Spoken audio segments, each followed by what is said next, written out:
Am I the a-hole for wanting to break up with my boyfriend after he wanted to get his daughter to sleep in our bedroom during our road trip and never told me that she was spending the night? My boyfriend and I took a road trip to celebrate my career milestone. I cut it short after 4 days and am leaning towards ending our relationship. We planned it for 12 weeks. I covered the accommodations, and he would cover meals and fuel.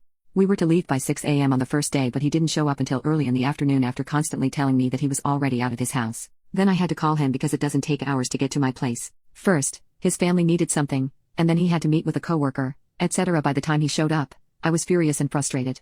We stopped for gas, and he went to the public restroom and said just to fill it up, on my dime, and he would take care of whatever else had to be purchased next time. He only covered one meal that day and complained when I wanted snacks. On the third day, he wanted to meet with his ex-mother-in-law and father-in-law and pick his daughter up. His daughter lives in our town. I agreed as we discussed her spending most of the day with us. I was weirded out that she was carrying a backpack and found out that he had invited her to stay with us, in our bedroom, without even asking me. I tried not to make a scene, but I'm sure my face said it all. I told him privately that he needed to pay for a separate room so she could stay with us. He blew up at me and accused me of being two-faced and faking loving his kid. He also accused me of agreeing to let her stay over, but that's not true. I would have arranged for a small suite or connecting rooms. Our room had no spare bed, and we had planned on having intimacy every night. I would not be comfortable squeezing myself in bed with them because he made a unilateral decision, and I didn't want her to sleep on the floor either because of privacy or because it felt like a put-down. And it wasn't her fault. He said I was creating situations and trying to burn a hole in his pocket, but he rented an extra room. He came back about 30 minutes later to get his toothbrush and some belongings to go spend the night with his kid and slammed the door. I spent a horrible night both hoping that he would come back to work things out and feeling both guilty and very disrespected.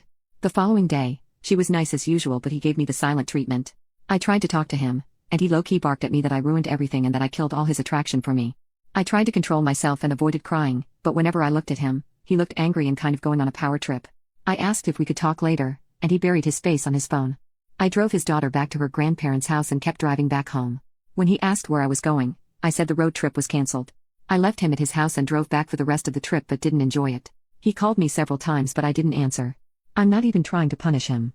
I won't go over a conversation with someone who said he's not attracted to me. I already put all of his stuff in a box so that I can return all of his personal belongings. I'm very confused.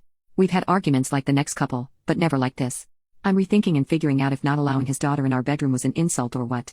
He has joint custody, so he sees her all the time. I'm also angry that maybe he wasn't planning on honoring our agreement since I had to push him and remind him to buy and fill our meals up the tank. Am I the a-hole?